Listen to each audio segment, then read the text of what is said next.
Okay, cool. Got my coffee, got my water. This is a whiskey only show, Marc? Oh, I forgot about that. Where's the moonshine? Welcome to the Pro EDU podcast, where Rob and Gary talk and drink with your favorite photographers. So grab yourself a cold sarsaparilla and saddle up.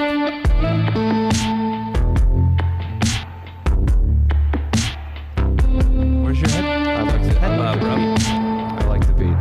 Yeah. Oh, yeah. It's pretty groovy. In this episode, we are sitting down with Marc Silber. It's just like silver, but with a little bit of a B. It's a beat. And It's a more There you precious go. element. and we have Rob Grimm. I'm always here. Rob is always here. Rob actually lives here. Kind of, yeah. He kind of does. Marc, thank you so much for joining us on this Hey. new edition of the video live podcast.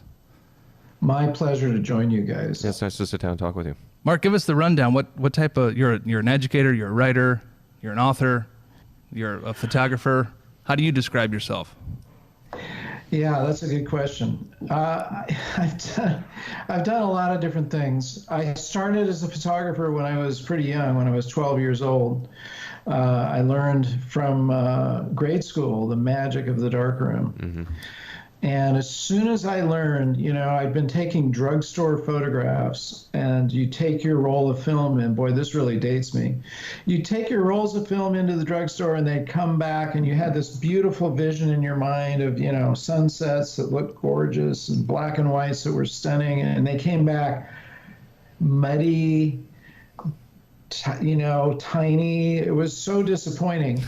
And then when I learned about the darkroom and how you could master these things, and change them and bump up the contrast and crop them differently, all of a sudden I was a photographer.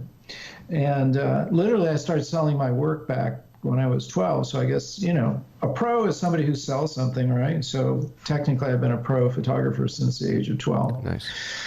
You said that you were learning the darkroom in grade school. What school did you go to where they were teaching that in grade school? I know. It actually was kind of off the menu. I just happened to have a teacher who was a photographer. We had an old darkroom that hadn't been used in a really long time, and I, kind of blew off all the cobwebs and got it going. But the school, that's a good question, because I actually write about it in my new book. The school was pretty amazing. Listen, I grew up in California just before the whole hippie era exploded. So I was kind of part of that entire culture of, creativity was more important than anything else. Mm-hmm. And there's good points and bad points. I mean, I didn't learn to spell, but, That's overrated. Spelling is overrated. Spell check is a thing overrated. now. Yeah. You got spell check and whatnot. Right. I eventually learned to spell most words. But, the whole thing that was emphasized in that education was creativity. So we did all sorts of things. I wrote plays. We did little movies and, design and pottery and whatnot. But the thing for me was I just gravitated to photography. It just became a love affair. I also had an uncle who was a pretty decent photographer, and he one day, out of the blue, sent me his Rolleiflex. Oh, nice. Two and a quarter square camera, and that was amazing. That opened all sorts of doors for me. It was, twin lens. You look down in the camera and take your shot. And I took that camera all over the place. I took it to Mexico for a month when I was in high school and came back with dozens of rolls of film. That's a very special camera. That's a really special camera. And what high school was sending you to Mexico for a month? Well, you're gonna have to read this book to get that whole story. I'll give you the short story, okay? It's a long story, but here's the short version of it. I went to 3 different high schools, and You know what that means? He was a troublemaker. He got kicked out I of was one in after trouble. the. I know. Not only get kicked out, I got kicked out from one coast to another because I went from California to Vermont. Oh wow. And then my junior year, I went to kind of a prep school in Vermont. I came back to California, and the senior year was really just a rehash of what I'd already learned in the junior year. So I was bored out of my mind. Bad thing for a teenager to hit. Mm-hmm. And I came up with this brilliant idea that I should drop out of high school and take my camera like Jack Kerouac on the road. Bruce Springsteen, we got to get out of this place, right. And my parents, I told them, and they just looked at me like, no, dude, that ain't going to happen.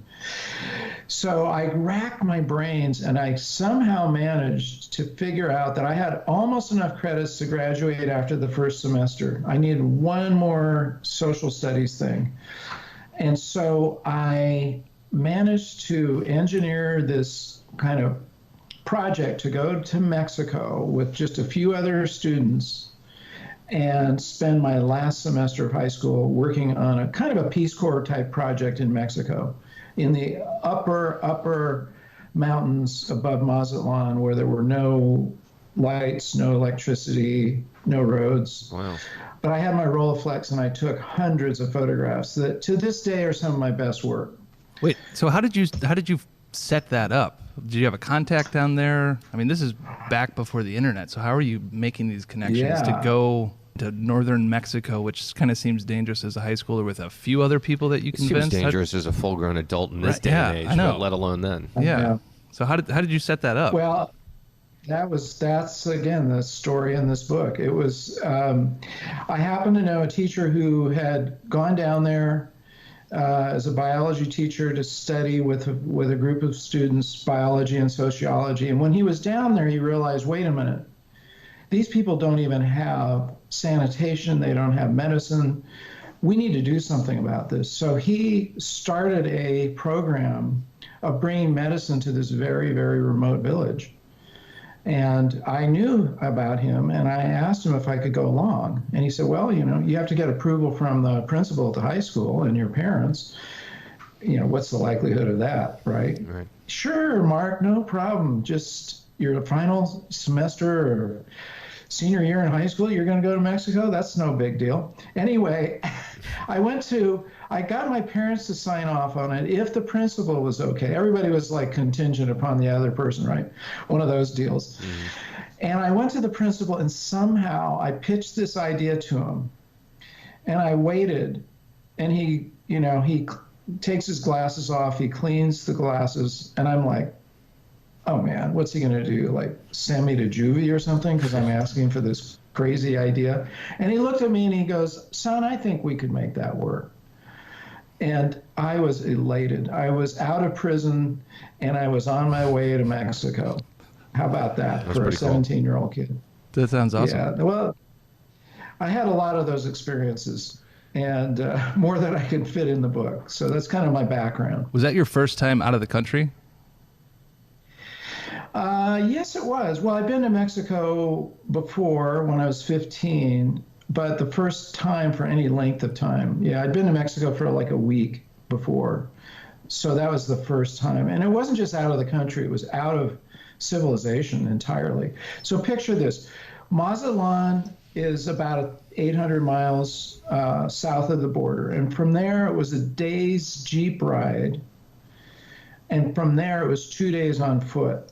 Oh, my goodness. That's how remote it was. Seriously? Super remote. Seriously remote. How much film did you have with you? Because you're limited at that point. It's not like you're going to run to the drugstore and pick up a couple more rolls of 220. Or 120. You're in the middle of nowhere. That's right. And you got 12 exposures on those rolls of film. I must have brought 24 rolls, I'd say. Right. And I came back. And, of course, I had to process them all. So, this is one of my points, and I talk to film photographers about this. We always bring this up, that one of the flaws of the digital age is people are just pushing the shutter all the time, hoping to get something. Right. 1,000 photographs, 1,000 clicks doesn't mean you've got one good photograph. So we learned to be, when we press that shutter, you knew you had only so much film, and you're going to have to come back and process it. And you're going to have to go through it, and then the good ones you're going to make prints of. So I had that eye of okay, that's a good image. And there, obviously, I didn't have every image on that roll of film was good, but there were an awful lot that were pretty decent. So that was a great learning experience. And then I had to deal with the language. And then the other thing is the culture. These people hadn't seen cameras before. Mm-hmm. And who was this dude with this box that they're, putting in front of them? So one of the things that, I had to learn, the trick of it was people are very stiff, when they're not used to being photographed, and you pull out a camera, they stand upright like this and, don't breathe, right? Mm-hmm. And so the cool thing about the Rolleiflex is I could take that first shot and everybody's stiff and posed, and then roll forward, and I already knew I had it framed and focused, and I would look at them, not at the camera, and continue to take shots as they loosened up. And I actually learned that skill as a photographer, because photography, as we know, isn't just about equipment, it's about people. Mm-hmm. And the great photographers really are the people who are able to communicate with their subjects and get the expressions or emotions or whatever they're trying to accomplish. Richard Avedon, incredible photographer, but he was able to draw those emotions out as Annie Leibovitz is, and these are some of the people I really admired as photographers and learned to do that early on. So when did you turn from the pro 12-year-old to the actual pro working photographer? How'd you get out of high school and into shooting for real? Yeah, so that's another long story, but yeah. I did go to the San Francisco Art Institute mm-hmm. to study to be a pro. Annie Leibovitz was one of my classmates there. Oh, wow, that's cool. So what was Annie Leibovitz like as a classmate? Was she any good then? Nobody knew each other. Yeah. It's like she hadn't emerged as Annie Leibovitz. Of course she was not.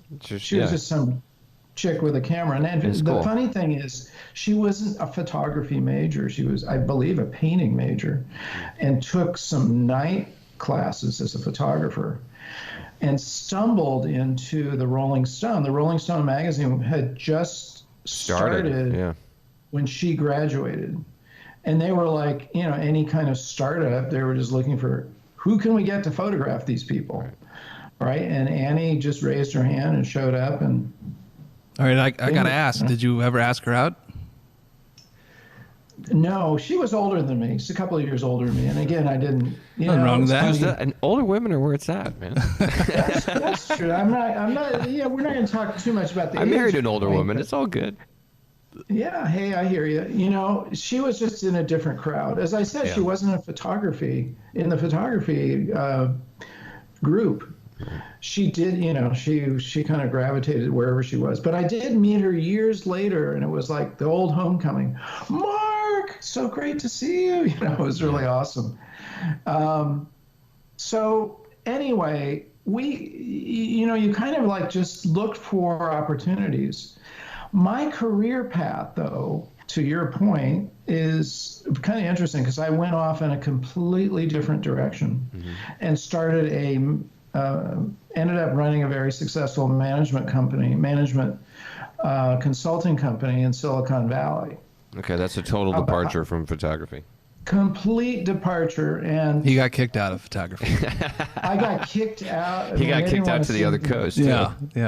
See, you're seeing a pattern here. Yeah. This dude was kicked out of things, right? Yeah. So I like it. You guys are like, this is like, interesting. It's like the interrogation is starting to really sink in here. I haven't even taken my pants off yet, so we're... What's funny is all troublemakers end up in management somehow. You know that? All troublemakers wind up in some sort of management field. It's crazy. Isn't that funny? Yeah. And as the moonshine sets in, we'll have wilder questions. But anyway... 2002, my company was really doing well, but I was like wasting away, longing to get back into photography. And that was just about when the digital era was starting to become realistic. Mm-hmm. you guys, you're probably a little young for this, right? No, are you kidding? I started my career on 4x5 and 8x10s. I've been doing this for over 30 years, so I'm well versed in the ways of the darkroom. I can't even spell 8x10. You cannot. Cheers. We know this about you. He's never shot a roll film. 8x10. Rob, I've shot a ton of film. There's thousands of film 8 downstairs. I know, just relax. That counts, Rob. Instax counts. Instax, yeah. Marc, does Instax count as film? Yeah, that counts as film, right? That is darkroom work. Yeah. See? Yeah, he said yeah. He's the authority figure here. On some planet, yes, that would count. In our snobby world that Rob and I belong to, we probably wouldn't recognize. No, we're not going to recognize that. But we're not going to rub it in too much. Anyway, the whole digital thing started coming around, and my kids were. One of my sons took a bunch of my prints, scanned them, and started doing, made kind of a montage out of a bunch of my photographs. And he said, "Dad, these are amazing. These were literally hidden away in a box, gathering dust." And I thought, that's kind of cool. So maybe I ought to learn this Photoshop stuff, So I just, got a few negatives scanned and started learning Photoshop. And then in 2004, I sold that business, stepped back, and I said, I'm going to go back to being a professional photographer. So I re-entered the world of photography many years later and having to relearn the whole subject. So if you went to school for photography, why didn't you go into photography after college? Were you just kind of tired of it? Oh, I think we froze again. Yeah. He's sorry. We had a gap. You paused again. Yeah. I'll rephrase that. Oh, yeah. So after university, you didn't go into photography. Why not? Oh boy, you don't have enough time to know. I got all day, Marc. For me to tell you, I just I got interested in other things. I guess it's that simple, and I became more interested in learning things and finding out about people than I was about photography. There's probably a lot of reasons why I did that, but suffice it to say, I just steered in a completely different direction. There's a lot of mystery behind Marc. Yeah, I know. A lot of mystery. Sounds like we need to fly out there. There's a lot of long stories, and he gives very truncated answers. We need to get out there. Marc, do you have bunk beds that would fit Rob and I? I do. You guys have. Oh, he's got bunk beds. Bunk beds and tents. And tents. We're so close to great camping here, You just got to watch out for the mountain lions and the coyotes.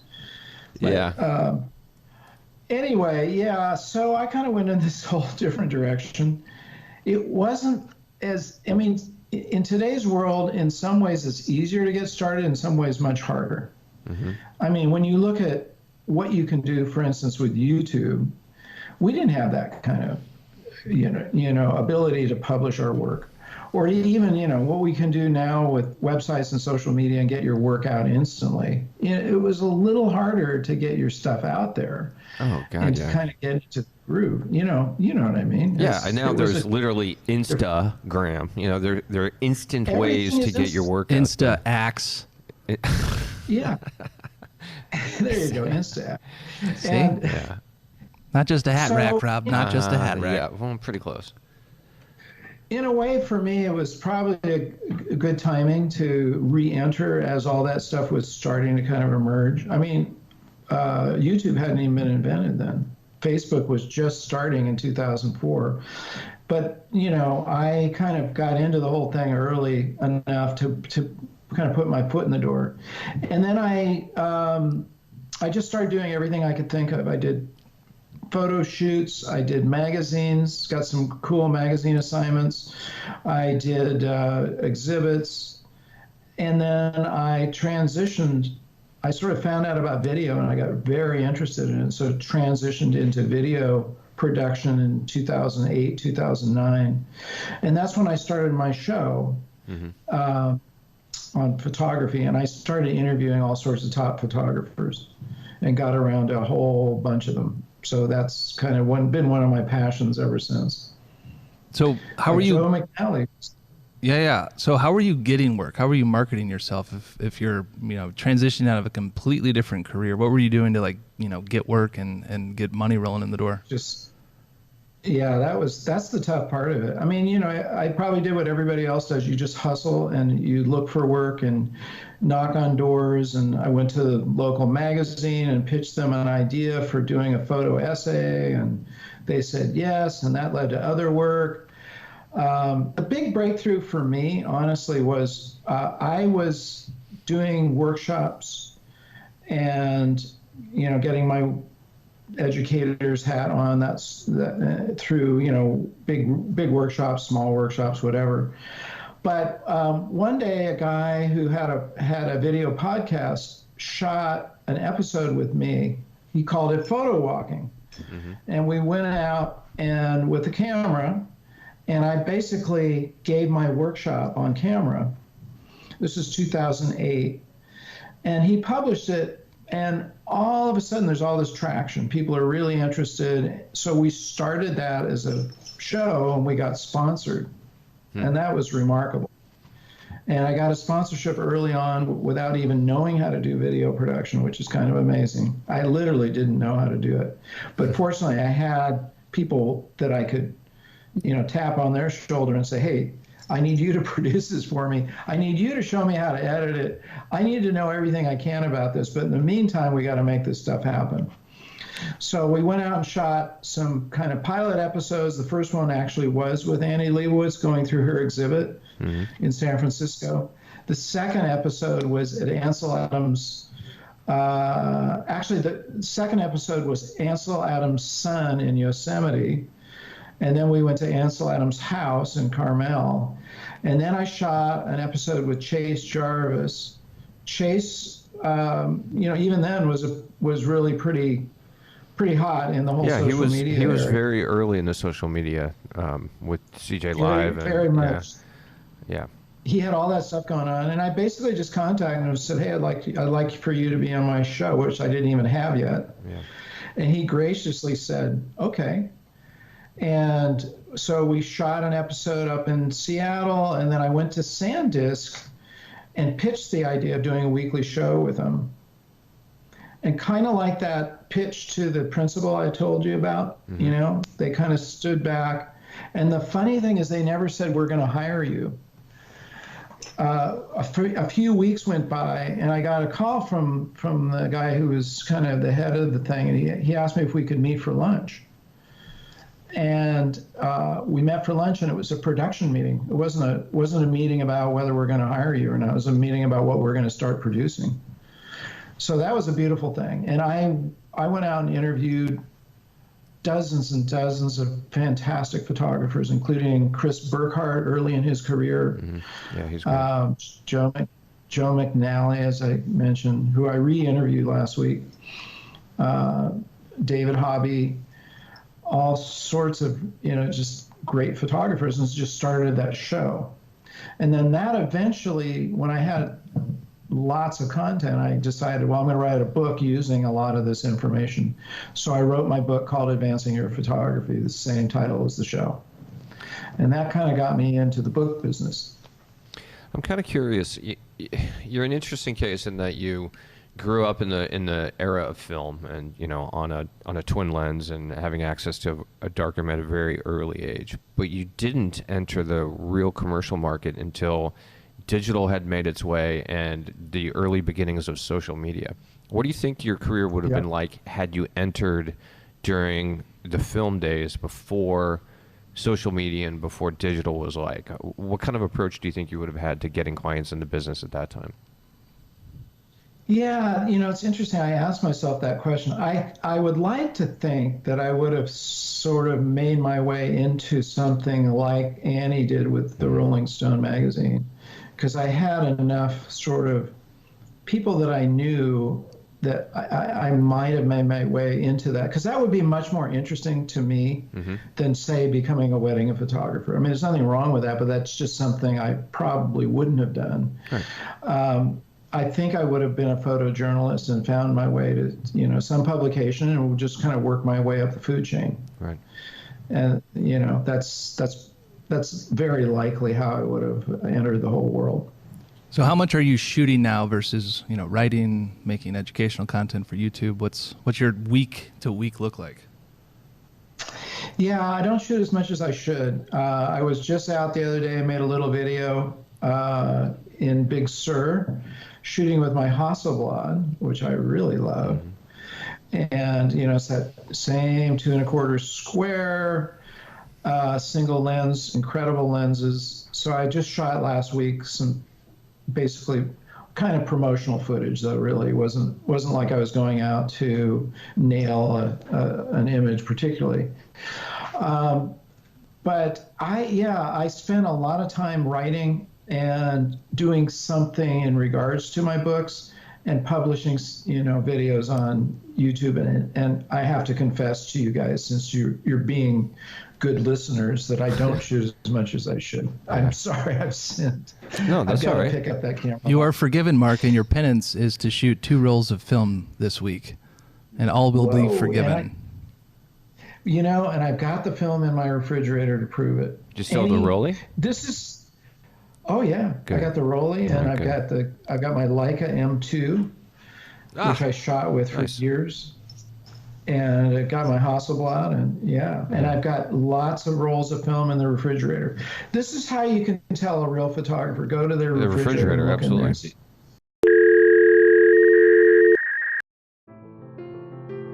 One of the most important concepts for any photographer, no matter what they are trying to create, is purpose of the shot. What is it about the image you are trying to capture? What are the creative decisions we're making? What are the technical decisions we're making? And why are we making them? If you think about portraiture in general, we've been making portraits for about 15,000 years. The oldest one is this carving from the Ice Age. And so the more we can explore what different people have done over time and how they've done it, it's only going to make us better because it can inspire us. Are we creating something that uses the classic sensibilities that shape how we view images? Or are we creating something that is uniquely modern with multiple light sources? And so the more you know, the more you will have in your repertoire, the more you'll have in your toolbox to create stuff that is uniquely yours. You're going to learn how I light. You're going to learn the language of light and the tools that we use to make things simple or complex. Shadow is super important.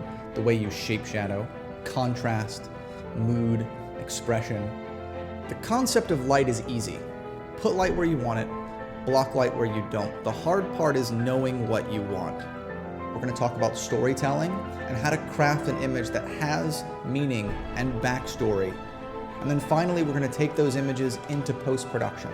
And I'm going to show you how to make an image even better.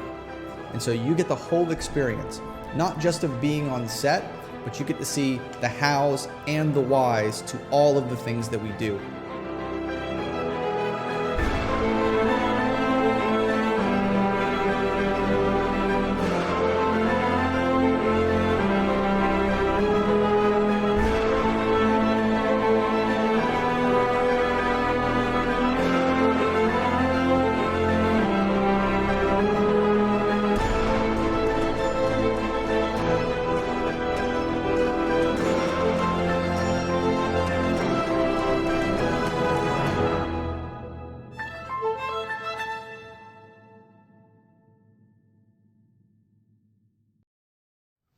So what do you like about teaching?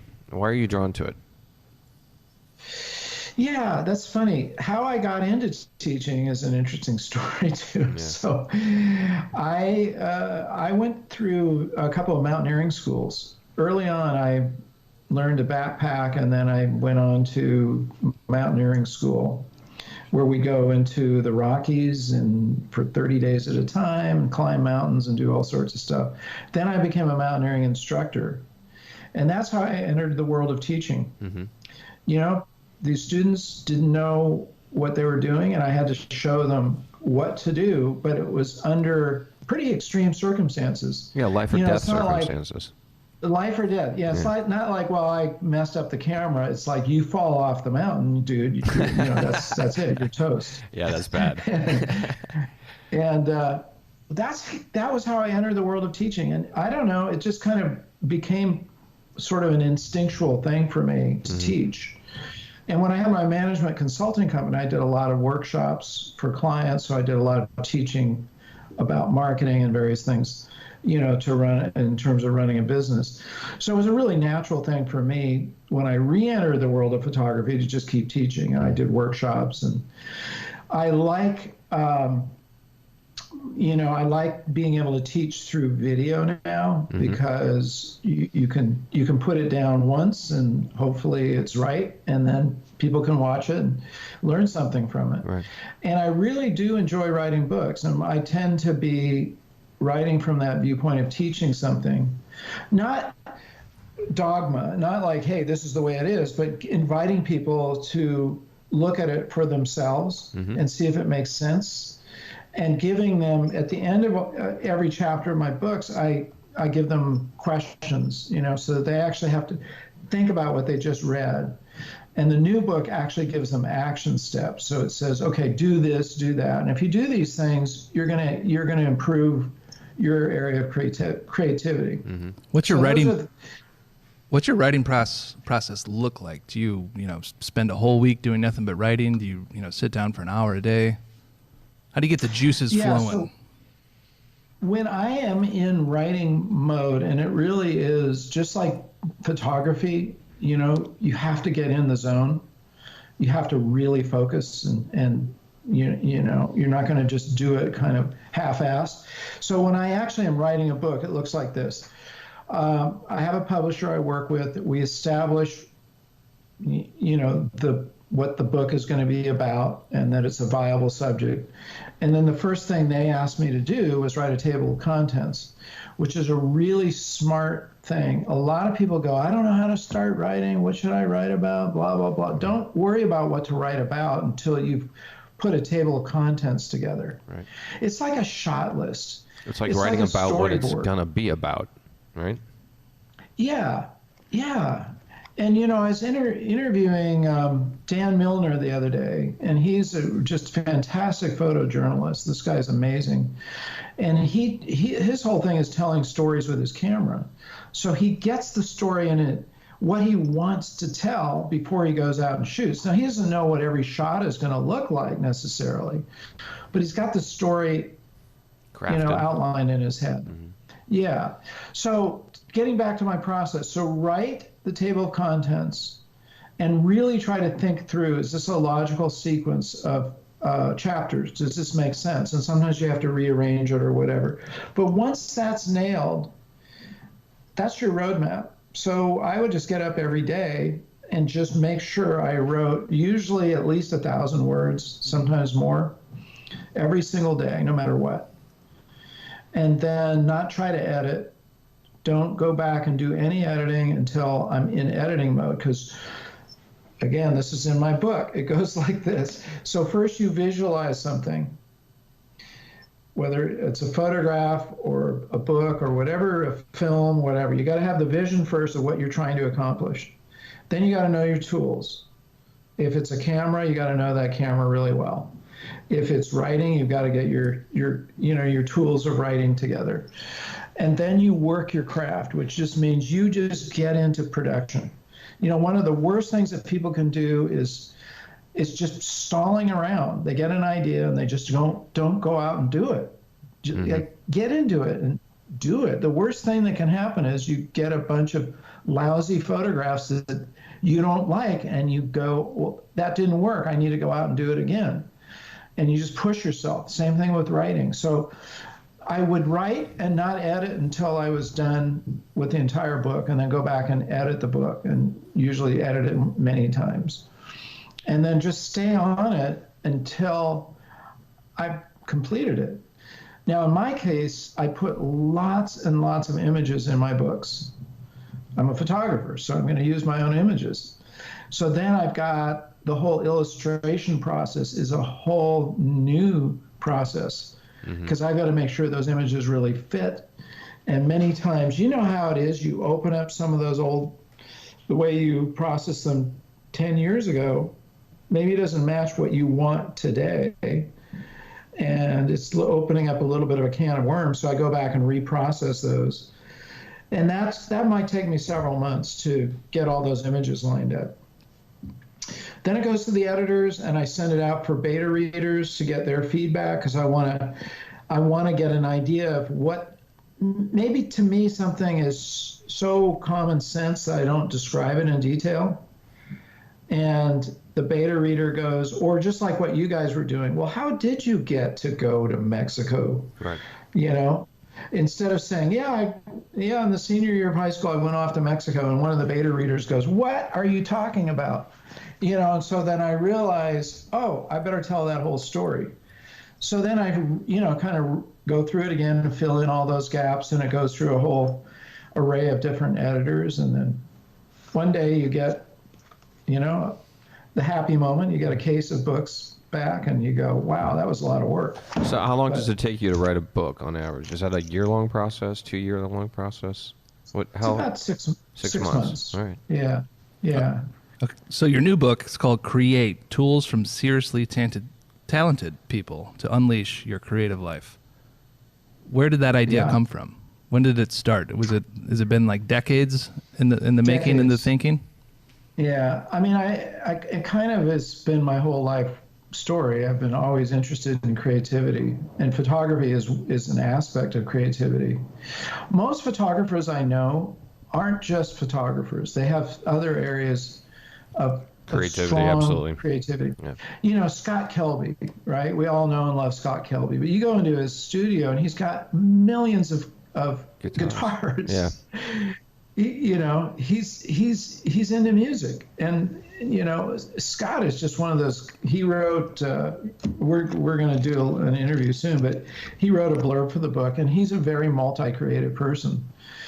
And so I wanted to address the subject of creativity, which photography fits into, because I think it's really important as photographers to know that we're creatives, and it's not just about capturing a photograph and making a photograph. It becomes a whole lifestyle, right? If you're really going to get into it, you embrace the lifestyle of what it's like to create something, and that becomes its own art form. So I've been doing this a long time. I've had this idea for a long time, and I just decided, okay, I want to talk about creativity. And one of the things I realized was it can't just be from me and my ideas. I wanted to interview a variety of creative people in a variety of genres to find what was working for them, what serious barriers did they run into that they had to overcome, and kind of their whole process, just like you guys are asking me, and see if there's some common denominators, which there in fact were.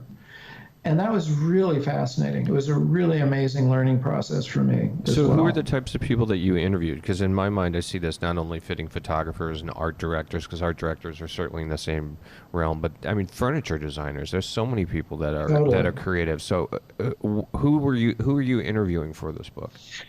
Okay, here's the list that I interviewed. So Chris Burkhardt. Mm-hmm. Who is now, since I interviewed him in 2009, has now become He's blown up. He's blown up, and he's doing tire commercials, for God's sakes. He's blown up. Yeah. Tire commercials. Yeah, I haven't seen that one. I missed that. Yeah, what kind of tire commercial? It's like Yokohama or something. Tires. Wow. He's got. Chris is just such an amazing guy, and it was like interesting. Here's the thing, and I got these guys to really tell me the skinny, it wasn't like, oh, I'm such a big shot now. No, it was more like, I was a 10-year overnight success. That's a great way to put it. Yeah. So are you into any other arts? You mentioned, artists having these other passions. Do you do anything like painting, drawing, music? That sort of thing? I do play music. I play guitar, not as well as I should, or as much as I should. I also play blues harmonica. I used to play in a blues band. That's cool. Do you got a harmonica within reach? Oh, that's a sad thing. I wish I did. I don't.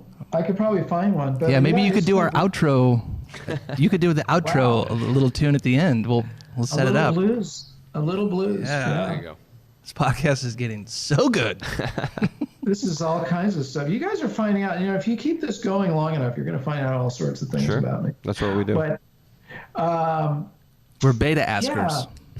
Yeah, I see that. You guys really dig. This is good. So I write music, design, what else? Surfing I consider an art form. It really is, because you're in the water, and it's so amazing to be immersed in the ocean, but not underneath it. You're on top of it, and you're seeing things that nobody else gets to see. Have you had any close calls of like either sharks or almost drowning in the ocean? Jellyfish attack, those are bad. Bacteria, flesh-eating bacteria, that's a new thing. Yeah, I've had the near drownings for sure. That's a scary thing. When you get held down by a big wave, you finally make it up to the surface, and then the next wave is coming right down on top of you. That's a scary thing. Yeah. I've kind of mellowed out. I don't go under 18-foot waves anymore. Yeah. So, but yes, I have had those. I've had sea urchins in my feet, those little spiny things that break off. That was surfing in the Caribbean. There was no Sounds way painful. out. It was really painful. Any close calls with sharks? Fortunately, I'm going to knock on wood. There are sharks out there, but they haven't come after me yet. I'm not the tasting treat that they want. Maybe you have natural shark repellent. Now, we never really finished who you interviewed for your book. What type of creatives were interviewed? So here's the list. So Nancy Cartwright, who is the voice of Bart Simpson and 9 other characters on The Simpsons. That's cool. Isn't that cool? Yeah, I love that you got her. Oh, she's amazing. Yeah. She is so much fun.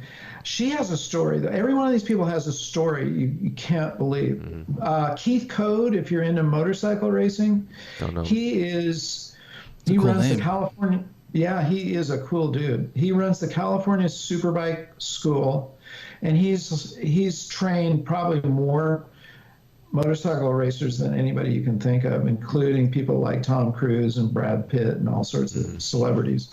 But he's a very creative guy. Chris McCaskill, who was the co-founder of Smug Mug with his son. Yeah. And Chris has an unbelievable story. He grew up on the streets of Oakland, a really, funky kind of across the bay from San Francisco. Yeah. Homeless on the streets of Oakland. Wow. Homeless. Went on to earn his MBA at Stanford, worked for Steve Jobs, and became a serial entrepreneur and a very creative person. That's a pretty amazing story. That's what I'm telling you, all these people. So Mark Isham. What's the common? Go ahead. Well, Mark Isham, multi-Grammy award-winning composer, musician. Yeah. So they all have stories, though. What's the common denominator? What do Chris Burkhardt and a voiceover artist and a motorcycle guy and a Smug Mug founder? What do they have in common that helps them be creative? Yeah. So what they have is probably a few things. One is that urge and desire to break out of that 9 to 5. I've been calling it the Matrix. Mm-hmm. Where you just kind of get hypnotized. And you wake up one day and you're 60 years old and you wonder what happened to your life. Unfortunately, a lot of people live that way, and they don't consider themselves very creative, and they just kind of go along with what they think they're supposed to do. All these guys broke out of that. They just said, I'm not going to go that route. I don't care how hard it is. I'm going to, in Chris's case, I'm going to be a photographer. And it was tough. It was hard. He had to like anybody else, he had to work it. Mm-hmm. Chris McCaskill, his thing was, man, I've seen the worst. So anything from there is just such an improvement. He's just happy every day how grateful he is every day to realize all the incredible advantages he has. Yeah. Nancy Cartwright, same thing. She lived in Kittering, Ohio. Mm-hmm. And got into voice in high school and wanted to be in the voice industry and came to California, went to UCLA and got a some gigs and just went for it. So one of the things is these guys, every one of them just decided, I'm not going down that 9 to 5 route. I'm going to follow my creative urge. And the other thing is they all talk about this, those negative voices that are in your head saying you're not good enough, you'll never make it. And then not to mention the negative people that will say those things too, right? Right. They're internal and they're external. And every one of them said, you have to push through that. You have to get past that. You have to not fall prey to that self-criticism or external criticism. And it's a definite thing that will hit any creative, I guarantee. So those are probably the 2 common points that I noticed through all these guys. And then, one other thing. They have a vision and they do something with it. They don't ignore the vision that they have. They don't go, oh, that was a nice idea, I'll go back to something else. They jot it down in a notebook or they get started on it right away. So they don't ignore those visions, which is really important. What do they do to quell the voices, all the negativity within their own head? Because I think that's a trick for a lot of people to find that success. You consult the Oracle. Oh, right? Ouija board? You go to the Oracle. Did you have an Oracle? But remember what happened when he went to the Oracle. She said he wasn't the one. Yeah. Even though he probably was the one, right? See, there you go. So, and again, you can get curveballs everywhere in this creative world. Mm-hmm. And I think it's just you to answer that question is really difficult because it wasn't just one thing. But the main thing I think is just the perseverance past it.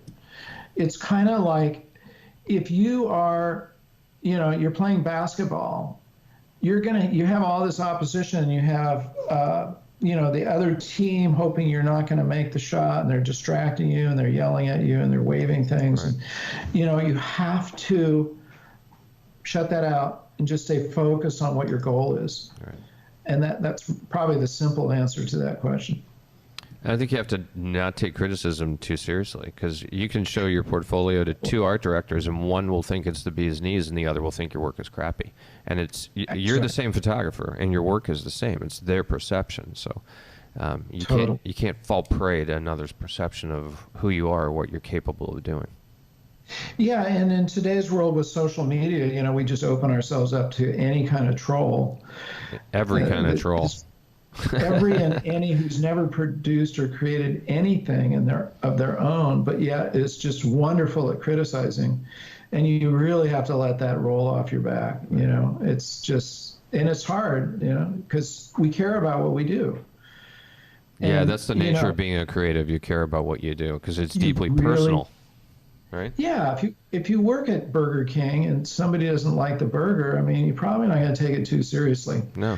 You're going to throw that one away and then make another burger. Right. And it's when you enter into the creative world and you really do care about what you do, you're opening yourself up. So it's an interesting thing. I had this discussion yesterday with my wife. It's just you have to have. On one hand, you have to have a thick skin, but on the other hand, you really do want to be sensitive to what's going on in the world. Mm-hmm. So it's kind of an interesting little dance there. Right. But I don't know any creative that doesn't have. I was talking to Joe McNally. We admire Joe like endlessly, and he was pointing out that inside every photographer's head, if they're really going for it, there's going to be some anxiety about, did they get it right? And am I on top of this shoot? And am I really coming home with what I want? And, that's what makes us push harder. Right. So when does your book come out? It's out. Oh, it's out. It came out. I thought you just were holding an advance copy. Got it. Well, this was, but now as of 2 days ago, it's out. It's on Amazon. Congratulations. It's on every book place you can imagine. Thank you. That's fabulous. Came out on my birthday, July 23rd. Happy birthday. Happy birthday. That's cool. Thank you. I'm still celebrating. The older you get, the longer you get to celebrate. Yeah. All right. I like that. Marc, I'm curious, what mistakes do you see photographers, whether they're new or seasoned, make the most? I think one of them is, forgive me if I'm just going to refer back to my own material because I've obviously examined this, is you have to know there's what's called a cycle of creativity and there's a cycle of photography. And I didn't just pull this out of my own head. This was from, again, my gleaning this knowledge. So the first is you have to visualize something, whether it's what do I want to come home with, what's my vision of taking this photograph, but get it in your own head first. The camera is just a tool for recording things. Bambi Cantrell, who's an incredible portrait photographer, wedding photographer, said, remember, people take pictures, cameras don't. They're just recording devices. So you got to visualize. You got to know your equipment so well that it doesn't get in your way. Mm-hmm. And that's a big mistake I see. A lot of people get obsessed with their equipment. They get geeked out about they've got to have the latest this or that. And one of the things I miss in the film days is, you could buy your gear and it would last your life. Yeah. And now you have to upgrade all the time because something is changing. But, don't get obsessed with that process. Don't just remember it's a means to an end. It's a tool that you work with. And then just got to go out and shoot a lot. But at the same time, that doesn't mean pressing the shutter a zillion times.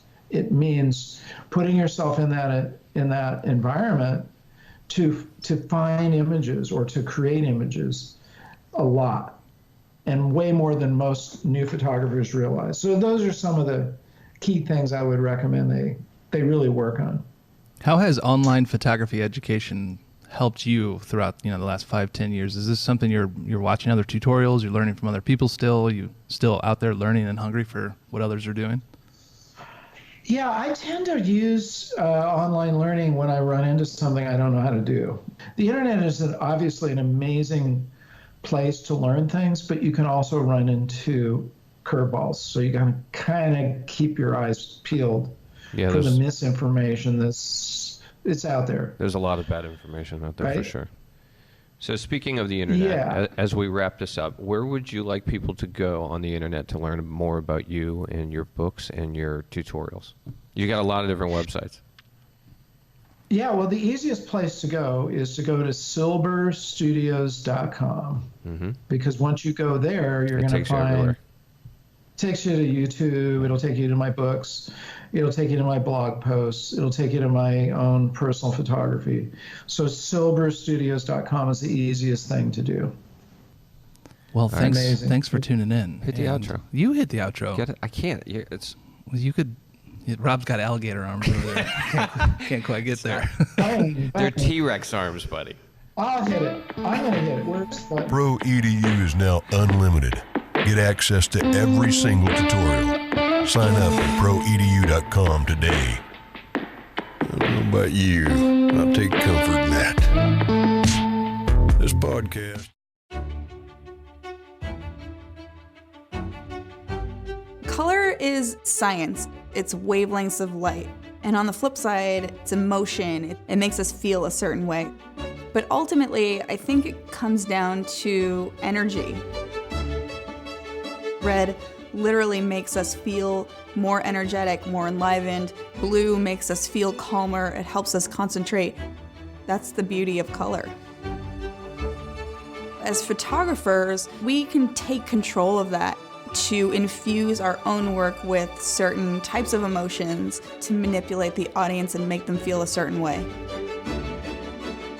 So in this tutorial, we're going to talk about the properties of color. We'll talk about hue, we'll talk about saturation, we'll talk about luminosity. And these are all things that if you've opened Photoshop before, you've probably seen them. You know in a vague sense maybe what they do when you change them, but we're really going to get into the heart of what those things are and how we're going to manipulate them, and you'll be able to control them in your own work.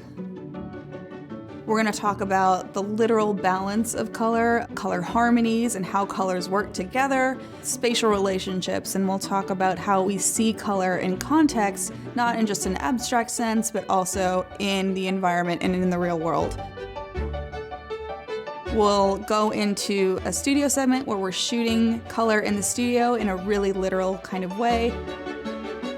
A location shoot, and we'll get into if we're strategic about color in the first place, in selecting our locations, in manipulating our set and our styling. It's a lot less work for us when we do take it into Photoshop, and we'll go through the retouching from beginning to end. I just want you to go out into the world and just see color. Recognize how it's making you feel, how it's affecting you, how it pairs with other colors, because as soon as you start noticing it, it's going to make your work so much stronger in the end.